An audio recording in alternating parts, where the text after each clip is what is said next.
Cassian Thornwood was 35 years old, and he believed one thing more than anything else. A man who builds quietly never has to explain himself loudly. He had lived by that truth for 6 years. 6 years of early mornings and engine grease and calloused hands. 6 years of holding his tongue, of smiling when he wanted to wince, of quietly moving money and patience into places his wife never thought to look. Then, on a Thursday evening in October, standing in his own living room on Habersham Road in Buckhead, he heard 32 words that made every one of those 6 years crystallize into something cold and certain.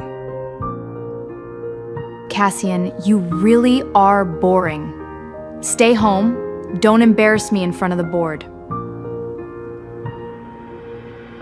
She didn't shout it. That almost made it worse. She said it the way you'd remind someone to take out the trash. What Serafina Thornwood did not know, what she had never once thought to ask, was that the man she kept introducing to colleagues as "my husband the mechanic" held 37% of the company she called hers. Tonight, at the Heart Dynamics annual gala at the Atlanta Marriott Marquis on Cortlandt Street, she was about to find out exactly what she had underestimated. Before we get into the full story, if you have ever quietly believed in someone who never thought to believe in you back, stay right here. The first thing you noticed about Cassian Thornwood was his hands.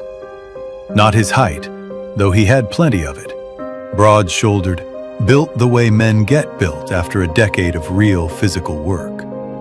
Not his face, though it was a good one, calm and patient, the kind that had already thought through whatever you were about to say. No, you noticed his hands first. The rough skin, the permanent shadow of engine oil along the creases of his knuckles that soap never quite reached. He wore those hands the way other men wear a resume. Psychologists call it attribute substitution, when the mind grabs the most visible surface-level trait and uses it as a shortcut for the entire person. The oil stains, the work uniform, the smell of labor. Fast, efficient, and almost always wrong in the ways that matter most. Serafina Thornwood had been running that shortcut for 3 years. It was a chilly Thursday, the 14th of October. Atlanta was doing what it does in early fall. Warm enough by day that you forget your jacket, cool enough by 6 that you remember why you should have brought it. The oaks along Habersham Road had gone amber. Somewhere down the block, a neighbor's dog was barking at nothing, reliable as a clock nobody asked for. Cassian had been at Eldridge Auto Repair on Edgewood Avenue since 6 that morning.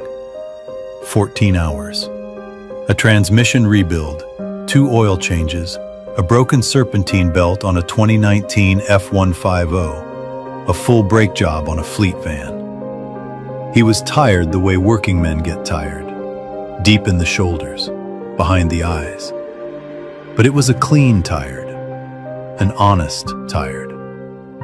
He pushed open the front door, set his keys on the hook, and smelled Chanel No. 5 before he saw anything. Then he saw everything.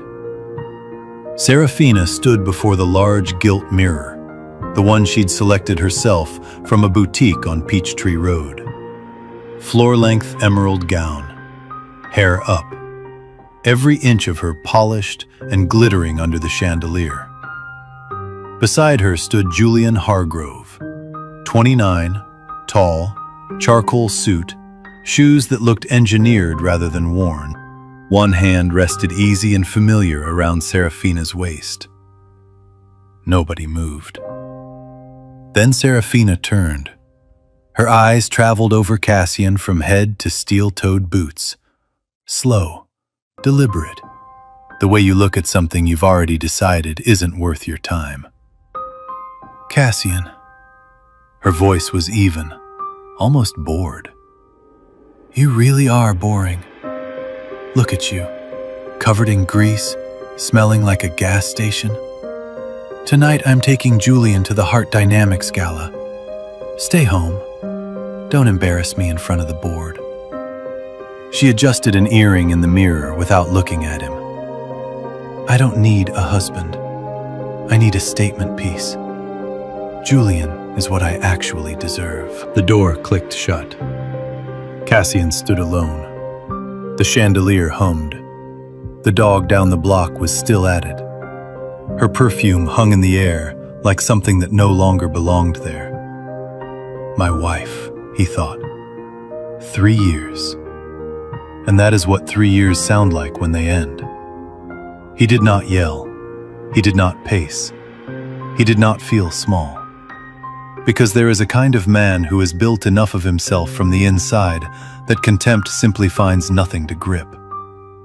He knew what was in his accounts. He knew what his name was attached to, quietly, in documents Serafina had never thought to look for. He smiled, just slightly. The quiet smile of a man whose patience is about to pay. Then he walked upstairs, showered the oil from his hands, and opened the closet. The black suit had been waiting 3 weeks. Picked up from the dry cleaner on Ponce de Leon Avenue, without a word to anyone about why. He dressed slowly, checked the simple watch on his wrist, the kind his father used to wear. Went down to the garage, pulled the cloth cover off a Mercedes Maybach S680, folded it neatly, and set it on the shelf. Tonight, Cassian Thornwood was going to the gala alone. And the version of himself he was about to walk in wearing, that is a story this ballroom was completely unprepared for. Here is what Serafina Thornwood told people at dinner parties when the subject of her husband came up. "Cassian is a good man, hardworking, simple, always with that small, composed smile. The kind that manages to be both generous and dismissive at the same time.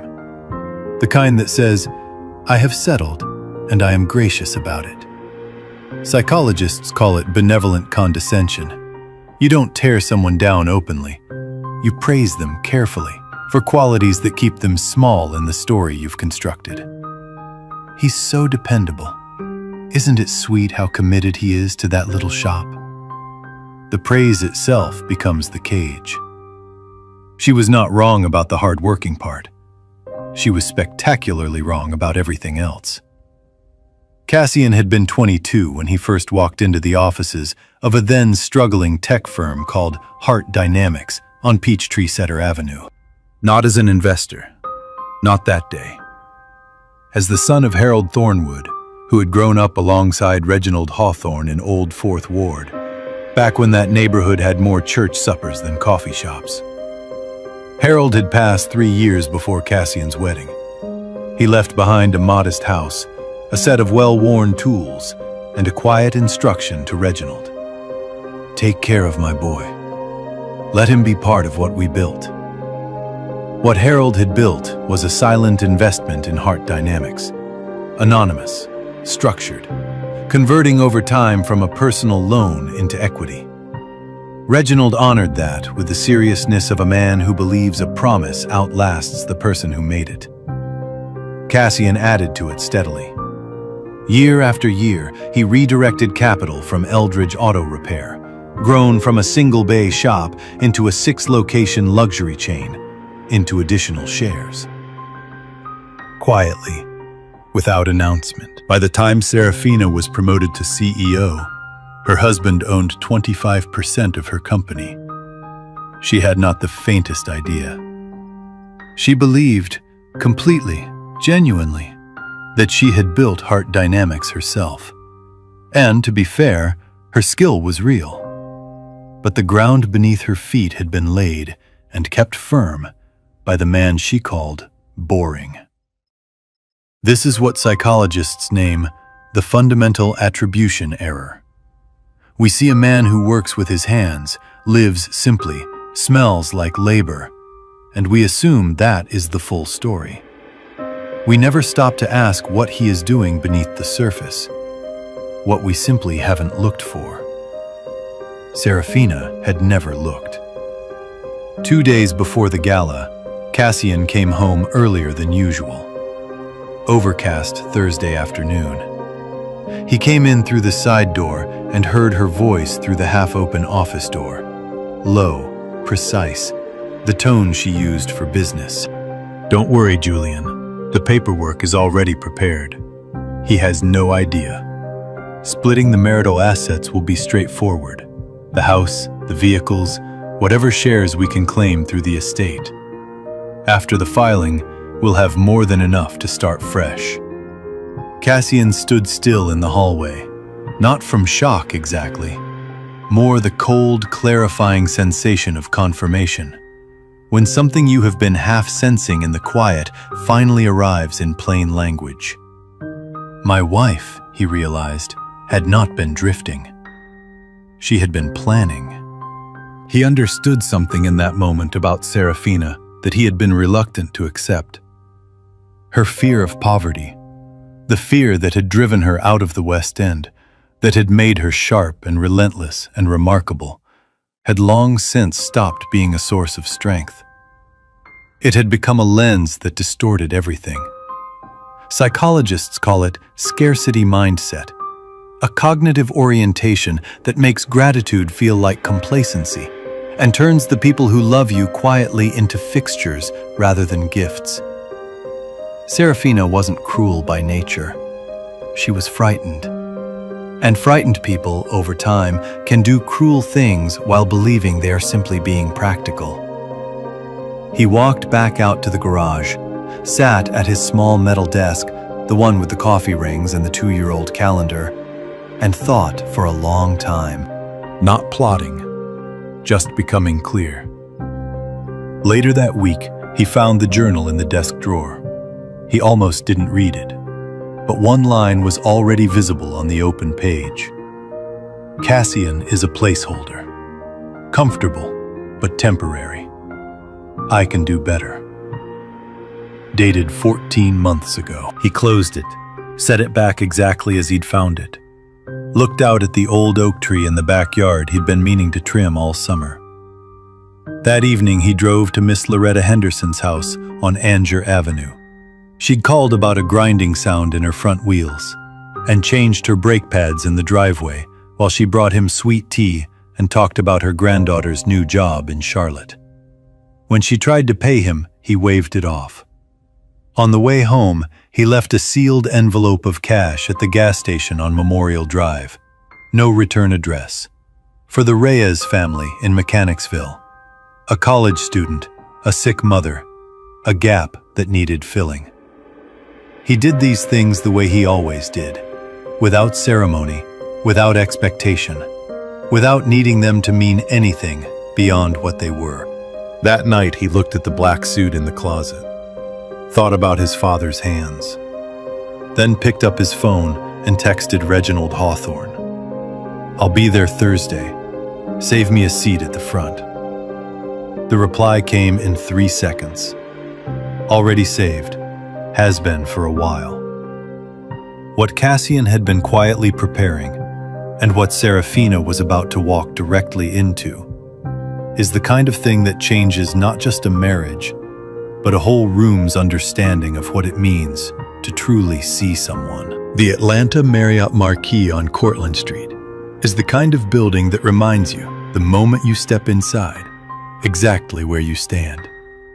That towering atrium, 20 floors of balconies curving upward like a cathedral built for ambition, has a way of calibrating people. Some walk in and feel lifted.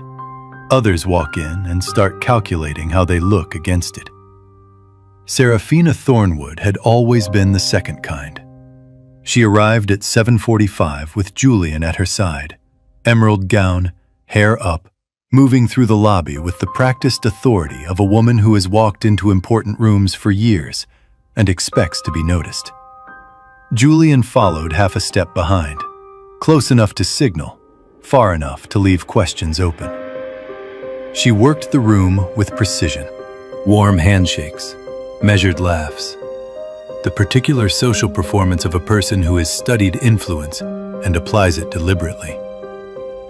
When a board member's wife named Margaret asked after Cassian, Serafina tilted her head with practiced sympathy. "He's busy at the garage tonight, so I brought someone who actually belongs at this level." Across the room, a little later, one of the junior board members leaned toward his colleague and murmured, "Wasn't her husband supposed to be here?" His colleague shrugged. "She said my wife doesn't bring him to these things." Or, wait, she said he doesn't come. Something like that. Julian smiled on cue. Margaret's smile did not quite reach her eyes, but Serafina had already moved on. This is what behavioral scientists call social comparison theory at its most self-serving. We define our worth not by an internal standard, but by how we appear relative to others. Serafina had spent so many years measuring herself against the rooms she was entering that she had lost the ability to recognize value that didn't reflect back from those rooms. Cassian didn't glitter. He didn't perform. He didn't register on that scale. And so, to her calibrated eye, he registered as nothing. What she never accounted for was the possibility that the scale itself was wrong. Dinner was served at 8:15. One chair at the head table sat empty, reserved. Nobody was in it, which two people noticed. Reginald Hawthorne, when asked, nodded once and said nothing. At 9 o'clock, Reginald stepped to the podium. He tapped the microphone, and the room settled the way it always does for men who have never needed to raise their voice. Good evening. Before the formal program, there is a recognition I have wanted to make for some time, one that is long overdue. Serafina set down her champagne flute. Something in his tone registered, not yet alarm, but a sharpening of attention. I would like to invite to this stage the man who has been, since this company's earliest and most vulnerable days, its most faithful financial foundation. A man I have known since we were boys in Old Fourth Ward. A man of extraordinary patience and integrity. He looked up. Cassian Thornwood, please come forward. The silence lasted 3 full seconds. Then, heads turned. And from the back of the ballroom, moving through the parted crowd with the unhurried calm of a man who has nowhere to rush, came a tall figure in a black suit. Serafina's hand went still on the stem of her champagne flute. Julian leaned toward her. Is that? Don't, she said flatly. Cassian reached the stage. He and Reginald shook hands. The grip of two men who genuinely trust each other, which is rarer than it looks. And Cassian stepped to the microphone. He looked out at the room. Let the silence hold for a moment, not for effect, but because he was simply in no hurry. My name is Cassian Thornwood. I own Eldridge Auto Repair on Edgewood Avenue. Most mornings I have engine oil on my hands. I mention that not as an apology, but as context. A few warm laughs, the kind that come from recognition. 6 years ago, through my relationship with Reginald Hawthorne, I began providing financial support to Heart Dynamics when this company had more vision than operating capital. What began as a private loan converted over time into equity. I invested over $18 million into this company over those 6 years. The murmuring deepened. I did not do this for credit. I did it because I believed in what this company could become. He looked, briefly and directly, at Serafina's table. I am sharing this tonight because certain events have made continued anonymity no longer appropriate. As of this week, I have acquired an additional 12% of Heart Dynamics shares, bringing my total to 37%, making me the largest single shareholder of this company. The room did not erupt. It went still. And in that stillness, almost involuntarily, every person turned toward Serafina Thornwood. She did not move. The champagne flute was still in her hand, gripped so precisely the stem might have been welded to her fingers. What was happening to her in that moment has a name in psychology: cognitive dissonance collapse. The instant when the internal story a person has maintained becomes so violently incompatible with reality that the mind cannot hold both at once. For 3 years, her story had been, "I built this. He was background." That story had just been demolished, quietly and completely, in front of 40 tables. "I am also announcing tonight," Cassian continued, "the establishment of the Thornwood Legacy Fund, supporting Black youth in Sweet Auburn and Old Fourth Ward through scholarships, technical education, and mentorship. My father grew up in that neighborhood. He believed what you build should outlast you." He stepped back from the microphone. Applause began slowly and built, the kind that comes from genuine response rather than social reflex. Several people were standing before they seemed to have decided to. Reginald was smiling. The smile of a man who has been patient for a very long time and just watched patience vindicated in public. At her table, Serafina sat perfectly still while the world she had constructed reorganized itself around the truth. Julian leaned close, voice stripped of polish. "Serafina, did you know any of this?" She said nothing, because there was nothing to say. Cassian walked to the head table, the reserved chair beside Reginald where he had always belonged, and sat down.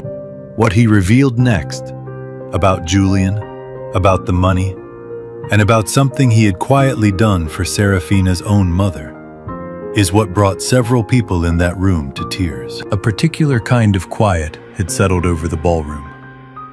Not true silence. Conversations had technically resumed. Waitstaff moved between tables. Someone near the back was delivering remarks about Q4 projections that nobody was following. But underneath all of it was a hush that hadn't been there an hour before. Everyone was still processing the same event, privately, behind the surface of ordinary behavior. Serafina sat straight, years of training keeping her composed.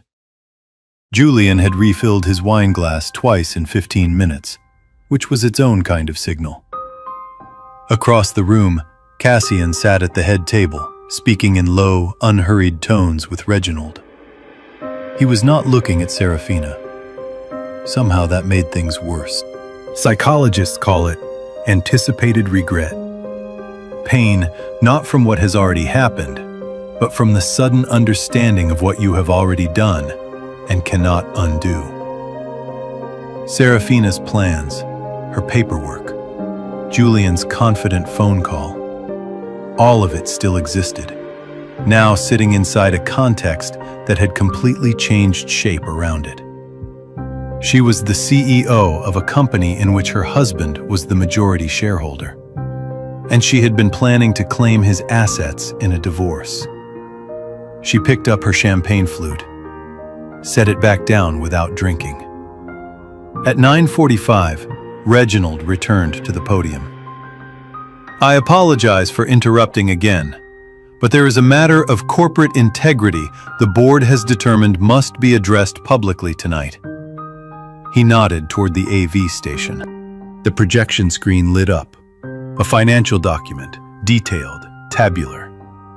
3 board members leaned forward simultaneously. 2 exchanged glances. Over the past 18 months, Heart Dynamics experienced significant irregularities in supplier contract payments routed through a procurement account in Midtown Atlanta. The forensic audit completed 2 weeks ago traced $2,800,000 in fraudulent billing to the individual responsible for vendor contracts and executive scheduling. He looked up. Julian Hargrove. The name landed like a stone dropped into still water. Julian went rigid.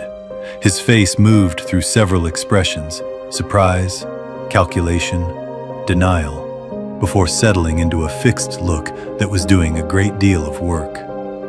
His hand on the wine glass was not entirely steady, heads turned toward his table. Slowly, with the particular deliberateness that makes a turn of the head feel like a verdict, Serafina stared at him. This was a different expression from the one she had worn an hour before. That had been the shock of a collapsing narrative. This was something colder. The recognition of a woman who has just understood that the man she chose over her husband had been treating her the entire time as a useful means to a convenient end. This is what researchers describe as the dark triad in action. Manipulation and self-interest, packaged inside social performance, so polished it reads as charm. Julian had not chosen Serafina because she was exceptional. He had chosen her because she was the CEO of a company with procurement accounts he could access. The board has referred its findings to the Atlanta Police Department's Financial Crimes Division, Reginald said. Mr. Hargrove will address these findings through the appropriate legal process. He paused. But that is not the most important thing I have to share tonight. Near the side wall, among the guests at auxiliary tables, a small, dignified woman sat with her hands folded in her lap. Perhaps 60. A lovely but well-worn dress. The face of a woman who had spent a lifetime carrying more than her share, with less complaint than she deserved. Her name was Dorothy Banks, Serafina's mother. Dorothy had raised Serafina alone in the West End, working 2 jobs, teaching her daughter through exhaustion and sacrifice that you fight for every inch because nobody hands you anything. She was the greatest source of Serafina's drive. She was also, 26 months ago, facing a stage 3 cancer diagnosis whose treatment costs had exceeded her insurance coverage by a devastating margin. Serafina had told colleagues her mother was managing. She had told herself the same, because admitting the gap between the life she projected and the one she was navigating was not a vulnerability she was built to show. She had not known what her husband had done. Cassian returned to the microphone. He spoke without theater. 2 years ago, through an anonymous medical fund established through Piedmont Healthcare, nearly $400,000 was directed toward the treatment of a patient at Northside Hospital. Stage 3 diagnosis. The fund covered surgery, chemotherapy, specialist consultations, follow-up care, and family transportation throughout treatment. He paused. That patient was Dorothy Banks, Serafina's mother. Complete silence. I did not tell anyone. I am sharing it now because honesty sometimes requires saying the hardest thing. Not to embarrass anyone, but because the full truth is the only thing worth standing on. He looked at Serafina. Her hands were in her lap, shaking, visible from 30 feet away. I paid for her mother's treatment, he said, measured and without cruelty. While my wife was preparing documents to claim my assets, the room did not react with satisfaction. It reacted with something quieter, collective moral reckoning. Psychologist Jonathan Haidt calls this moral elevation, the response we feel when witnessing genuine virtue that has been hidden and unrewarded. A warmth in the chest, a tightness in the throat. It is one of the most specifically human emotional experiences. Every person in that room felt some version of it. From near the side wall, Dorothy Banks stood up. She moved through the tables carefully, and people stepped back without being asked. She walked to the stage. Cassian came down the steps to meet her. She put her arms around him and held on. My son. The microphone was still open. Her voice carried through the whole room. I am so sorry for ever doubting you. He held her without saying anything, which was exactly right. At a table near the back, board member Charles, known professionally for never displaying emotion, was studying the centerpiece flowers with great concentration. Serafina was crying, not the composed kind. Both hands pressed against her face, shoulders moving, mascara gone. Beside her, Julian Hargrove, $2.8 million of fraud charges accruing to his name, had absolutely nothing useful to offer. The statement piece, the upgrade, the man who actually belonged at this level, publicly, thoroughly, quietly destroyed. Later, near the coat check, Julian attempted an explanation. "I was going to pay it back. I had a plan." A board member cut him off. "You were leasing a Bentley and telling people you owned a Buckhead condo. What plan?" Julian had no answer. Cassian found Serafina near the lobby. Composure rebuilt by sheer force of habit, eyes hollow underneath it. She saw him coming and straightened, old reflex. He stopped in front of her. Not angry, not forgiving, simply clear. "You called me boring because I spent my time building a foundation," he said quietly. "Look at what Julian spent his time building. A performance. There is a difference, and tonight everyone in that room saw it." He collected his coat and walked out into the October night. What came next, the quiet collapse of everything Serafina had built, and what Cassian chose to do about it, says everything about who he actually is. Consequences rarely arrive all at once. More often, they come the way winter comes to Atlanta. Gradual, gray. A slow lowering of temperature you don't fully register until you realize you haven't been warm in a while. The 3 months after the gala were like that.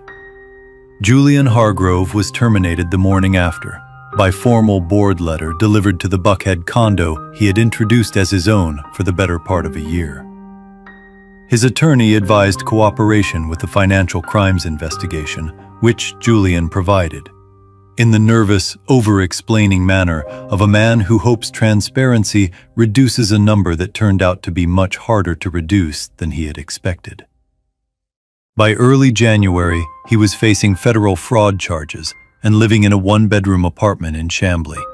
The performance, it turned out, had been the entire substance, nothing underneath.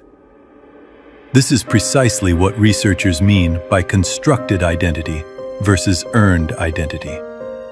A constructed identity is assembled from external signals: the car, the suit, the vocabulary of success. It photographs well, but it has no load-bearing structure. Remove the signals, and the whole thing deflates, because there was never anything inside to hold its shape. Julian had been living entirely inside a construction. And Serafina, whose own identity was built on the scaffolding of status and the urgent need to never be poor again, had looked at that construction and mistaken it for substance. Fear makes that mistake easy. When you are running from something, you run toward whatever looks most unlike what you left. Heart Dynamics was struggling. The procurement fraud had done more damage than the initial audit captured. 3 major vendor contracts collapsed within 6 weeks of Julian's termination.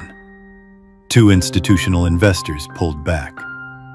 By December, the CFO's report used the words liquidity crisis and immediate corrective action in the same paragraph. Serafina received her copy on a Tuesday morning and read it 3 times. The fraud had not been her doing, but it had happened inside her house, through a person she had let in, and boards of directors are not generally interested in that distinction. She knew what the company needed. She knew who had it. The divorce had been filed in November. Cassian had not contested the house, not fought over the vehicles. He moved, without ceremony, to a craftsman bungalow on McClendon Avenue in Candler Park. Wide porch, old trees, neighbors who wave. It suited him considerably better than the marble-floored Buckhead house had ever suited either of them. The emergency board meeting was held in early January. 12 people. One agenda item: immediate capital intervention. Cassian arrived alone. Same black suit, same quiet. He placed a proposal on the table. Structured, specific, covering the shortfall and providing clear runway for restructuring. Enough to save the company. Enough to protect the 437 people who worked there and had been entirely peripheral to every decision that brought them to this room. One condition. Serafina read it in the third paragraph and understood it before she finished the sentence. As a condition of this funding, the current CEO will voluntarily resign, to be announced in a full meeting of the board and company staff. Not quietly, not through a press release, in front of everyone. This distinction matters, and it is worth understanding. There is a real difference between punishment and consequence. Punishment is personal. It satisfies the person delivering it. Consequence is structural. It restores what was broken in the institution, not just in the individual. Cassian was not trying to humiliate Serafina. He was requiring that the woman who had publicly performed authority accept responsibility for its failure, with the same public transparency she had demanded for its success. That is not cruelty. That is accountability held to a consistent standard. Around the table, 12 people studied their documents with careful neutrality, waiting for the only available outcome. Serafina picked up the pen. She signed. The announcement was made 3 days later in the main atrium, full company attendance. Cassian sat in the back row. Serafina stood at the front in a gray suit. No gown, no armor. She read her prepared statement with a steady voice, which cost her something visible. And when she finished, the room held a moment of silence before offering the complicated applause of people who have witnessed something that required courage, even compelled courage. Cassian did not applaud. He sat with his hands in his lap and watched her with the expression of a man who takes no pleasure in another person's fall, even a fully earned one. Psychologists call this equanimity, neither vindictive nor passive, just clear and composed. It is one of the hardest emotional states to sustain. Most people, when wronged, want either revenge or reconciliation. Equanimity asks for neither. It asks only that things be what they are. Cassian had been practicing it most of his adult life. In the weeks that followed, Atlanta's business community quietly recalibrated. Certain invitations stopped coming. Certain conversations changed temperature when she entered a room. The connections she had spent 15 years building turned out to have been attached significantly to her position rather than her person. A discovery that most people who confuse the two eventually make, though rarely all at once. One afternoon in February, she drove to Edgewood Avenue, sat in her car outside Eldridge Auto Repair for a long time, then got out. Inside, Cassian was crouched beside an aging Honda Civic belonging to a teenager from Old Fourth Ward whose mother had mentioned, carefully, that money was tight. He was showing the boy how the brake components fit, talking him through it, letting him pass the tools. Serafina stepped onto the concrete floor, her heels, the smell of clean work around her. Cassian looked up. She didn't make a speech. She lowered herself to the oil-stained floor. Her coat touched the concrete, and she didn't reach to adjust it. And she said his name, and said she was sorry.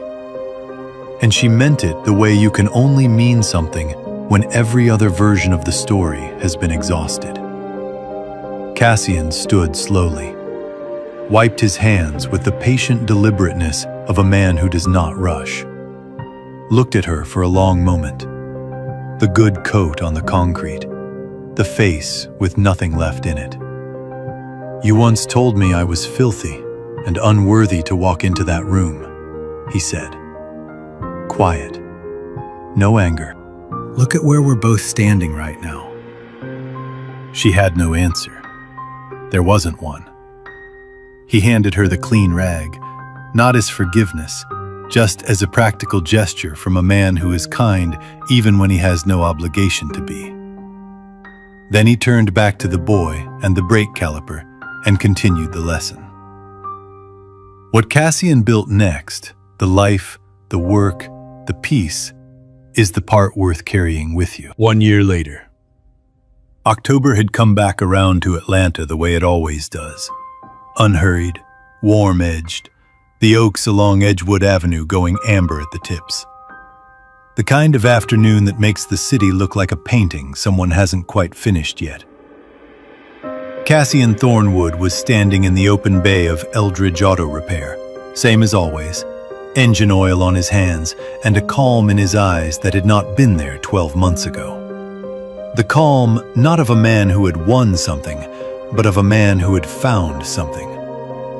There is a difference, and it shows. He was working through a diagnostic with a 17-year-old named Marcus, loud, quick-minded, impatient in the specific way of smart young people who haven't yet discovered that patience is itself a form of intelligence. Marcus reminded Cassian of someone. He wasn't entirely sure who. "You're not just fixing the car," Cassian told him. "You're listening to what it's trying to tell you. That skill doesn't stay in the shop. You'll use it everywhere." Marcus looked unconvinced. "That feels like something off a motivational poster." "Motivational posters are usually right," Cassian said. "People just say that about them because they've never had to earn the lesson." Marcus thought about this. "Okay, that was a little better." Cassian handed him the code reader without further comment. The Thornwood Trades Academy had opened on Edgewood Avenue in April, 3 doors down from the original Eldridge shop, in a building Cassian had purchased and renovated over the winter. The renovation had taken longer than planned and cost more than the estimate, which is the fate of every renovation in the history of renovation. And Cassian had absorbed both facts with the equanimity of a man who has learned that good things are rarely either fast or cheap. The Academy's premise was specific. Technical skill and intellectual development belong together. Knowing how to build something with your hands does not preclude knowing how to think about the world. In fact, for Cassian, the two had always been inseparable. Morning sessions covered automotive diagnostics, welding, electrical systems, and HVAC fundamentals. Afternoons were for financial literacy, small business foundations, and communication. Friday afternoons, Reginald Hawthorne came in and spoke to the students about how organizations actually function. Not the polished textbook version, but the real one, with all its human friction and moral complexity intact. Reginald was, without question, the students' favorite instructor. He found this both gratifying and slightly suspicious. 43 students enrolled in the first cohort. The waiting list for the second was 91 names long and still growing. Cassian taught the Tuesday morning session himself, and he intended to keep doing so as long as it remained useful. He wanted the students to see that the man who owned the building and funded the scholarships was the same man who showed up in work clothes and got his hands dirty. That the distance between where they were and where they were going was real, but not impossible. That the most important thing you could do on any given Tuesday morning was show up and do the work. His father had lived by this. Cassian intended to pass it on the same way he had received it, not through speeches, but through demonstration.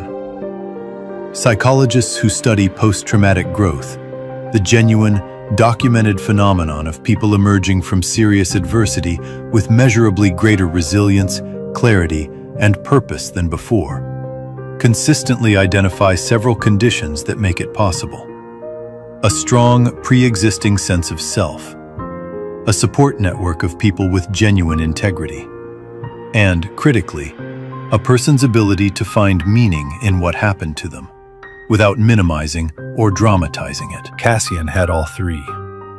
He had his father's legacy. He had Reginald. He had the academy, the shop, the students, the Tuesday mornings. And then, quietly and sideways and without announcement, he had Elowin. Dr. Elowin Sinclair was a mechanical engineer at Georgia Tech, 33 years old, measured and precise in the way of people who work with systems, with a warmth that emerged in small, specific ways rather than being broadcast generally. She had heard about the Thornwood Trades Academy through a colleague and come by one afternoon to see whether she might be useful as a curriculum volunteer. Cassian had been under a car when she arrived. He emerged, squinting into the afternoon light, oil on his forearms, and she looked at him with the direct, evaluating gaze of an engineer. Not dismissively, just accurately, and said, "I read through your diagnostic methodology section. The industry standard updated 18 months ago. You're teaching them an outdated protocol." He blinked. "You want to revise my curriculum?" "I want it to be accurate," she said. "Those aren't the same request."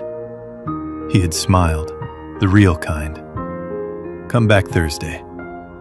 She came back Thursday, and the following Thursday. And by November, they had gone through every piece of curriculum, and also through 3 dinners at a Cajun restaurant on Edith Street in Inman Park, where the booths were private and the shrimp étouffée was genuinely excellent, and the conversations consistently ran longer than either of them had planned. She never asked about the gala. She had heard the outline of it, as you hear things in Atlanta, but she did not bring it up because it was not relevant to who Cassian was. It was relevant to what he had been through. Those are different categories, and she knew the difference. What she saw instead was the man who arrived at the shop before his staff every morning. The man who called Miss Loretta Henderson on the 1st of each month to check on the Buick and never considered it anything other than an obvious thing to do. The man who, when asked what he was most proud of in his life, sat quietly for a moment and then said, "When one of my students comes back and tells me they opened their own shop, that's what I'm building toward." She had set down her fork and looked at him. "You're a remarkable person," she said. "I hope you know that." "Not particularly," he said. "That," she said, "is specifically what I mean." This is something research in positive psychology has documented carefully. Authentic humility, not performed modesty, but the genuine absence of the need to be seen as remarkable, is one of the most accurate predictors of long-term psychological well-being. People who don't need external validation in order to feel settled in themselves are simply and measurably happier. Not because their circumstances are better, but because their sense of self does not depend on circumstances. Cassian Thornwood had never needed to be seen as remarkable. He had needed to build something real, care for people genuinely, and go home at the end of the day with clean hands. Metaphorically speaking, since the oil was generally a permanent condition. That was enough. It had always been enough. Serafina Thornwood was rebuilding, not quickly and not without difficulty. Atlanta's business community had recalibrated around her absence, as communities do. Certain opportunities had closed. Certain relationships had revealed themselves to be primarily transactional. The fear of poverty that had driven her entire adult life was now sitting in a quieter room, still present, but no longer able to drown out everything else. She had begun working with a therapist in Midtown, which she had resisted for years on the grounds that she didn't need it, which is a reason that therapists hear quite frequently. She was learning, slowly and at significant personal cost, the difference between ambition and survival instinct, between choosing what you want and running from what you fear, between the appearance of strength and the actual practice of it. Whether she would fully get there was a story still being written, but she was, at least, finally writing it honestly. Dorothy Banks called Cassian every Sunday. She called him son every time, and she meant it more each week. He always answered. He always had time. On an October afternoon in Candler Park, Cassian Thornwood sat on the porch of the Craftsman bungalow on McClendon Avenue with Elowen beside him, a cup of coffee going pleasantly cool on the railing, the maple tree in the front yard at full amber, the neighborhood winding down toward evening. It was ordinary, deeply, quietly ordinary. The particular kind of ordinary that you only recognize as extraordinary when you have spent enough time without it. He thought about his father, about what it means to build something that lasts. Not the building itself, but the intention behind it. The decision to put your hands to something real and stay with it when it's hard, and keep going when nobody is watching.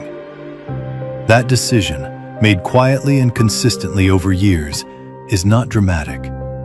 It does not make for good headlines. But it is, in the end, the only kind of building that holds. He thought about Marcus, who had come in frustrated last Tuesday and left calm. Because sometimes, the most useful thing in the world is a problem you can actually solve. He thought about the 91 names on the waiting list. He thought about Elowen, sitting beside him, reading on her phone and occasionally making a small sound that meant she was about to say something interesting. He set down his coffee. He was, he realized, genuinely happy. Not the relieved kind, not the triumphant kind, the actual kind. The quiet, solid, built from the ground up kind that doesn't require an audience. This story teaches us something quiet and specific. When someone you love looks straight at you and decides you are not enough, that moment will either hollow you out or clarify you. What made the difference for Cassian was not willpower. It was the Tuesday mornings. The brake pads changed in Miss Loretta's driveway. The sealed envelope left at the gas station on Memorial Drive. The boy handed a code reader and shown, patiently, how to listen. He did not wait to feel worthy before he acted worthy. He acted, and the worthiness was already there. It had been there the whole time, built one ordinary day at a time, in ways that nobody was watching and nobody needed to applaud. Here is the practical truth this story leaves behind. The people in your life who go quiet, who work without announcing it, who give without presenting you the receipt. Look again at those people. Look carefully, because the ones who make the least noise are very often holding up the most weight. And if you are the one who has been quiet, if you have been building something real while someone nearby decided you were background furniture, do not change, do not shrink, and do not perform. Just keep your hands on the work. The foundation you are laying will outlast every opinion anyone ever held about you. The truth does not need your help. It only needs your patience. Before you go, tell me honestly in the comments, was Cassian right to save the company that betrayed him? Or did his kindness go further than justice required? These narratives were crafted by real individuals who cared deeply about truth and fairness. AI helped organize and enhance readability, ensuring the powerful takeaways about kindness, accountability, and human resilience reach and impact audiences worldwide. Production team: story and screenplay by Quinn Fung. Character development and visual conceptualization by Chris Nguyen. Video scripting and scene adaptation by David Nguyen. A passionate team dedicated to bringing this story to life.